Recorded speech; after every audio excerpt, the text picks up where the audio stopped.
Last week on the show about longevity, I raised the matter of fasting and how that has been shown to be linked with longevity.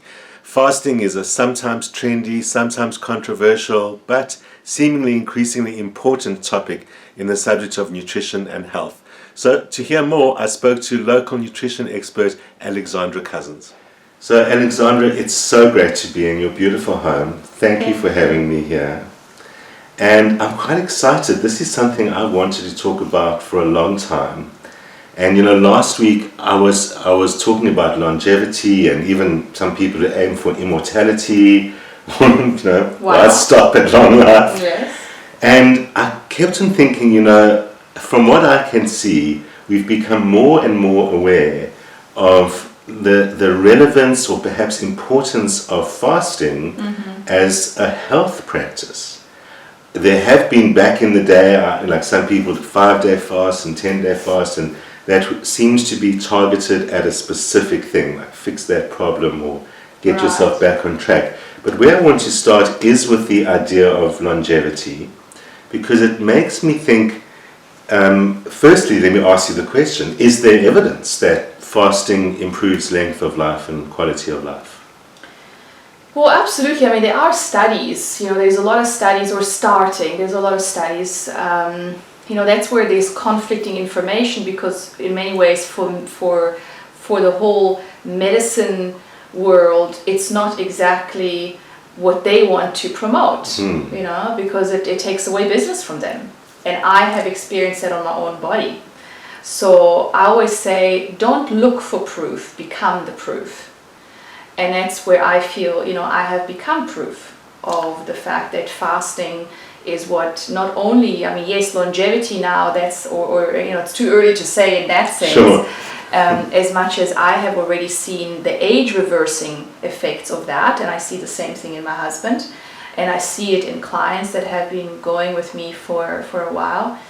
But certainly in terms of healing, there is nothing better than fasting. So it can be used when you have a specific health problem as a form of treatment? Absolutely. What type of health problems would you think? That's, where it becomes funny and not funny, because it's any health problem. And, people always come, oh, but I have got this special thing. I'm special, yeah. I'm different, mine is really bad. And it's like, well, no matter what it is, fasting can heal it, because also and then they go, but how is it possible that a slip disc? Because that's mechanical. Right. It's not actually. We have slip disc, we have hernia when we have weakness in the tissue, in connective tissue, when we have a parathyroid weakness, which we are mostly born with, because because our health does not only depend on what we do in this lifetime to our bodies, but it depends on our ancestors, our parents, how they lived, and obviously we inherit their shit in our body. And or if we have already oftentimes grandmother with certain weaknesses, our parents will have, and we will have. And I see my children, as much as, unfortunately I didn't discover this way of living until I had already had my children. So I started cleansing my body 5 years ago, and my children were 5 and 7. And as much as we took them along the journey and we're still teaching them, they were already there. And I can see certain health issues or weaknesses more than anything that I have, that I've passed on to them. And I always say, well, that's what it is. Right, natural to do. So what does it do to the body that causes it to heal? Right. Whatever the problems might be. Yeah.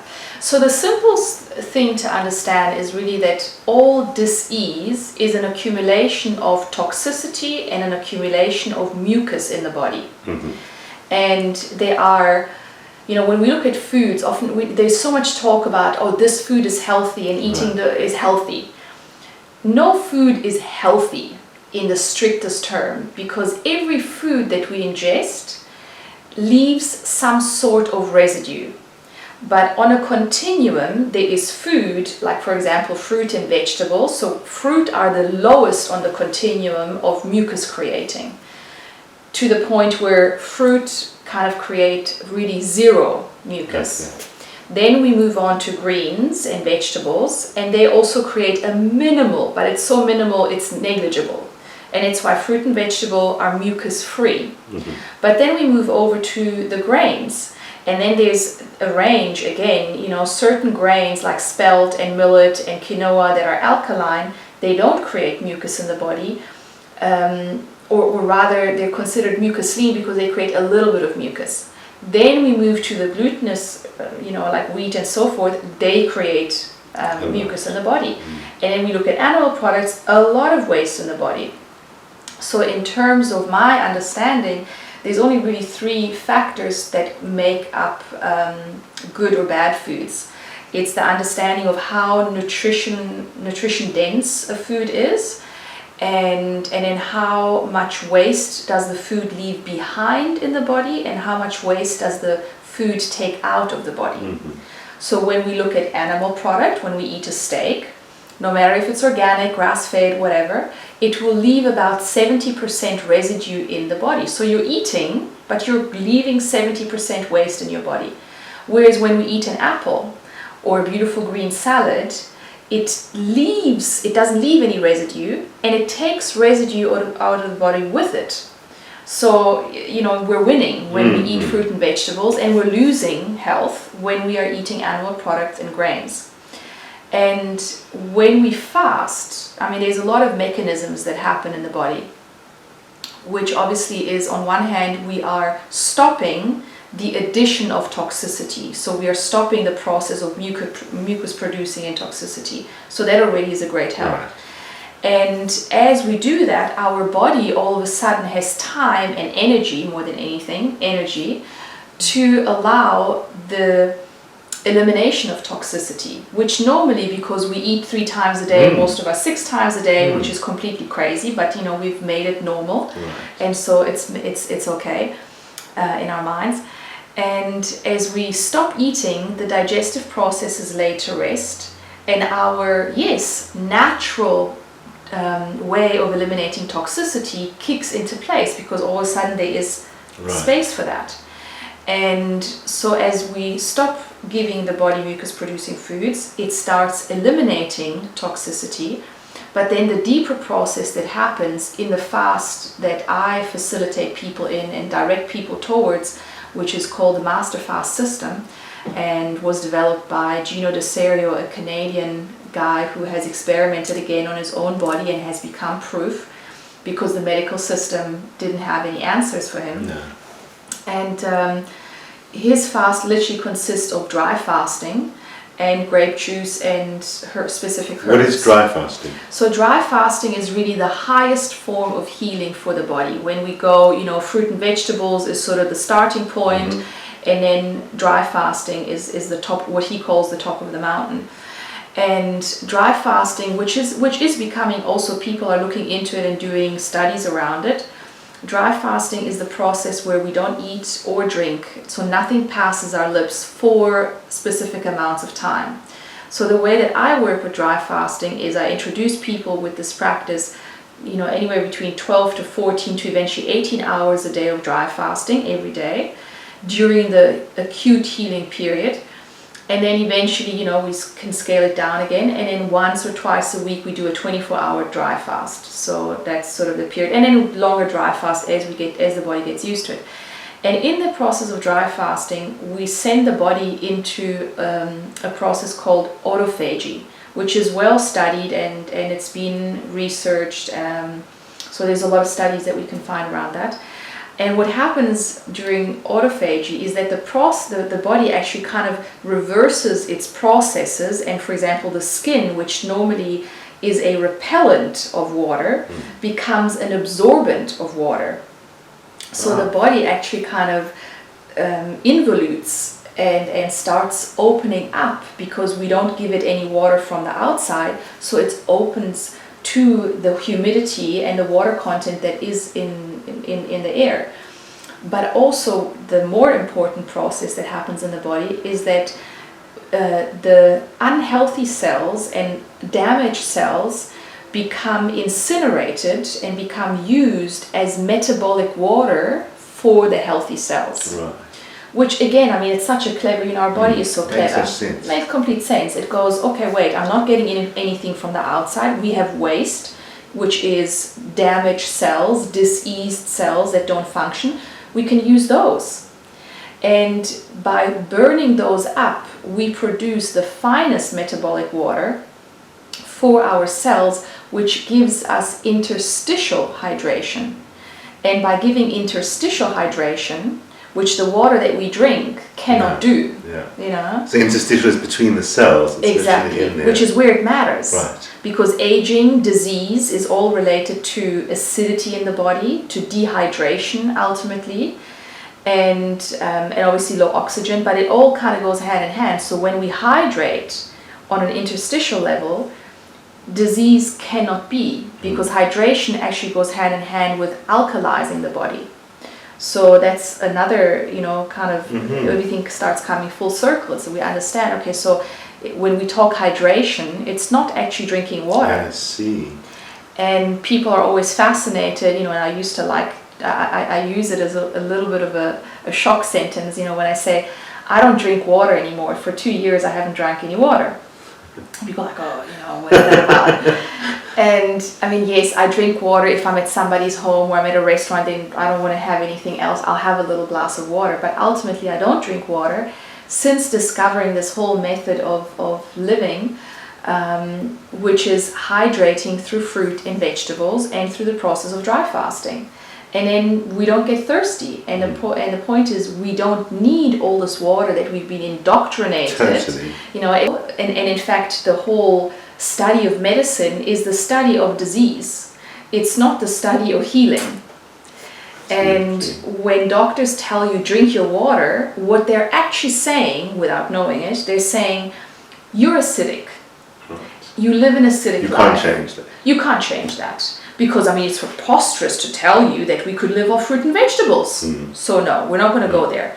So to keep your toxicity from harming you severely or more severely than it is already doing, or to slow down the harm, drink water. The master fast obviously requires a certain amount of monitoring by a professional like yourselves. Not necessarily. I mean, I always tell people, this man has got a beautiful page and you can do all your work there. But a lot of people, because that's just one element of healing, So the fast, I always say, if you want to heal, and that's kind of where I come in, is you need to understand how your body truly works. Right. And you need to understand what you need to stop doing to evoke healing in the body, because the body heals itself. We've been taught that you need to do all these things and take all these things, and that's why I always tell people I used to be the queen of supplements, because before I got into this living mucus free, I was still working with nutrition and previously with Ayurveda. So I got deeply into Ayurveda and Chinese medicine, and I was sold on that system, but then my health crashed. And so I had to radically, and it was a big slap in the face. It was like, but hang on, I'm the nutritionist. I know what I'm doing. And I was like, no, you don't. It worked so far. It kind of kept you there. But looking back, I also realized I never actually really felt good. Now I know what it means to feel good in the body.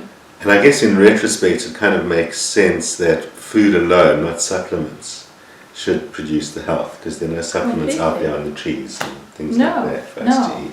All these isolates, all these fancy, and like I said, I've done it all, so I know, but they don't really, and you can tweak a little bit. It's like a dirty pool, you can tweak it with chemicals, but ultimately, if you don't go and wash it, it's nothing really, it's a dirty pool.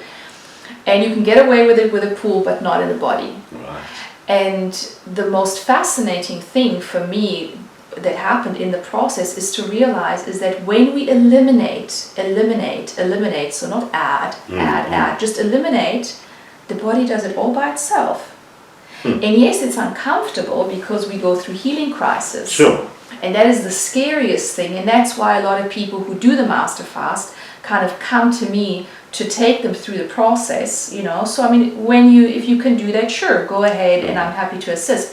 But I always say you don't need to, you can go through the process by yourself. But the most uncomfortable process of healing is the healing crisis. And it's not just uncomfortable in terms of physical, what happens on a physical level, but it's the mental and emotional. Is because we have accustomed to see dis-ease or not feeling well with dis-ease and kind of ultimate death. Whereas the body needs to bring the dis-ease up. It's kind of like squeezing a pimple. Sure. It only can come out. Yeah, you don't eliminate the bad stuff. Yes. So I've seen that there's also this thing called intermittent fasting that people seem to be very interested in, which is either 1 or more days a week, or even more common is 16 hours of fasting versus 8 hours of not fasting. Yes. What do you think about that? Is it effective? It's a good start. It's a good start, and it definitely helps. It's been helping a lot of people, and it's moving in the right direction. It may help you in terms of weight, but ultimately it doesn't help in terms of longevity, really. I mean, sure, maybe some, but if we really want to dig deep, and we really want to reverse not just aging, because again, aging is an alkaline versus acidity problem and a dehydration problem. So if we are constantly renewing the body, and another part that happens during dry fasting is that after dry fasting is over, after you start rehydrating the body actually starts boosting its production of stem cells by 300%. Wow. So that is the interesting part. And that's what I've realized, in my own body. Yes, whenever I dry fast, during the dry fast, I may look a little bit gaunt and sort of like shriveled. Sure. But once I start rehydrating, I can see every cycle of dry fast that I do, it's like I look younger and more rejuvenated, and that's the stem cell. So after a couple of days of rehydrating, I see a rejuvenation, and also initially when I got sick and I was healing myself through that process, I saw myself getting better and better and better after each bout of dry fasting. Wow. But coming back to the intermittent fasting is like, same thing with dry fasting. Some people use it, but they still eat junk. And ultimately, unless you get rid of the mucus in the body and you get rid of the toxins in the body, you will never know what is possible for our bodies. I have discovered in a little bit of research some other specific studies that have mentioned things like human growth hormone increases production and insulin sensitivity increases, which is the big danger of people who eat too many sugars and all of that. They get reduced insulin sensitivity. Right, but the reduced human growth hormone, yes, and that goes along with the stem cell production. But with the insulin sensitivity, that's only until the body basically starts switching over to utilizing sugars better, which is our natural state. Right, so it doesn't have to normally flood itself with insulin. Yes. You mentioned mucus a lot. I know, at least according to medical science, we're supposed to have a certain amount of mucus, for example, lining the stomach. Sure. So you're talking about excessive mucus. Yes. And, oftentimes I get asked, but we do need a little bit. And when I take all these mucus-forming foods away, people go like, but we need a little bit. And it's like, don't worry. You don't need anything to form it for you. No. We have so much mucus from, 40 years of eating badly.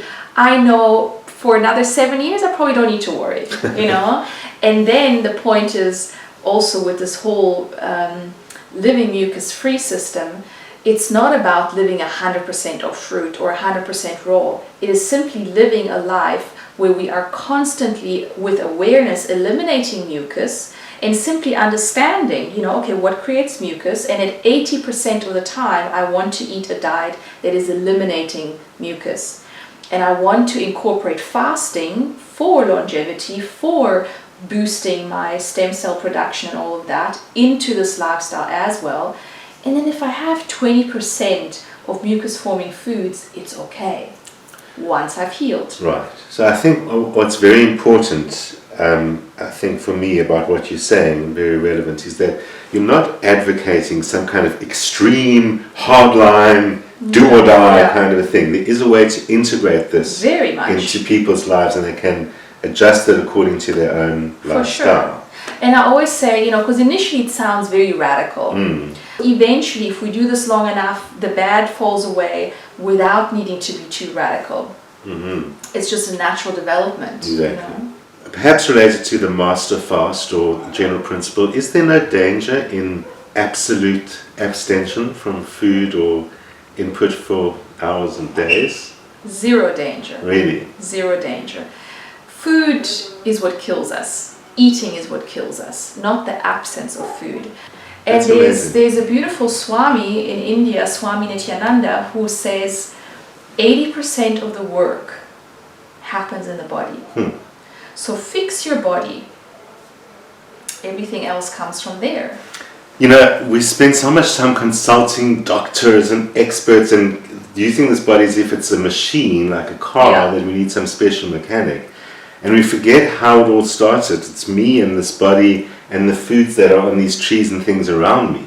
Completely. And in some ways, we don't have to go extreme and reverse thousands of years, but we can use that wisdom that we've had as the same human being that we've been for thousands of years. Absolutely. The body will mostly heal itself. Yes. But we just have to give it the opportunity to. And we have to learn to listen. Because the messages are always there. And so in many ways, all I really do when I help clients is I midwife their process because I've done it, Right. But I point them towards their own process and their own body wisdom. And once that is anchored in the body, they start flying, in all sorts of directions. So what can people do to start for themselves? Discovering how they can take charge of their health this way and how they can listen to their body. Right.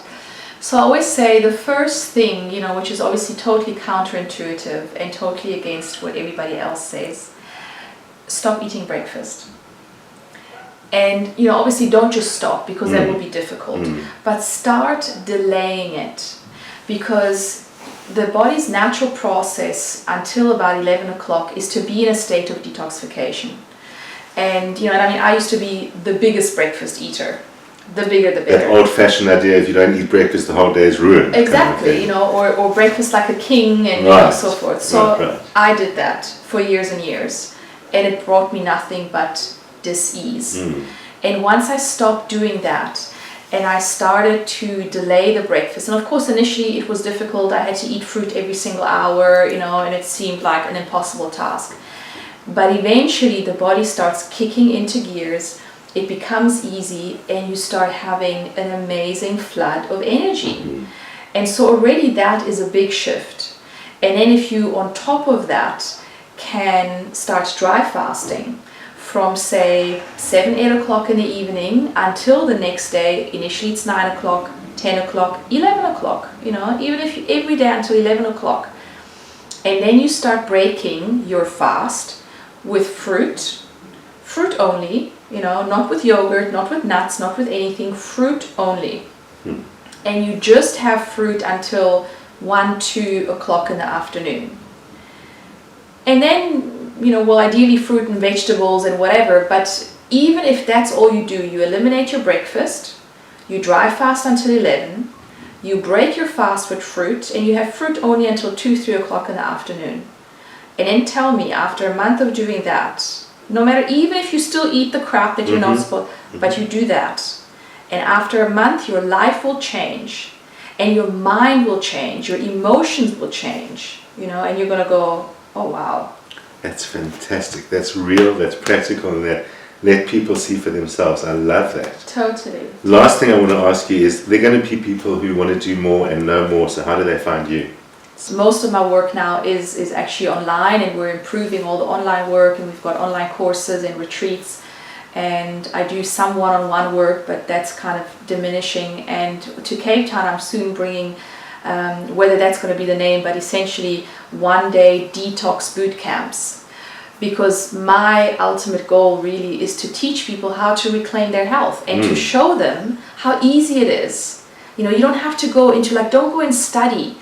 Become proof. Try it. A month of what I just suggested is not going to harm anybody, but it's going to transform your way of looking at your own body, and then it opens doors for more.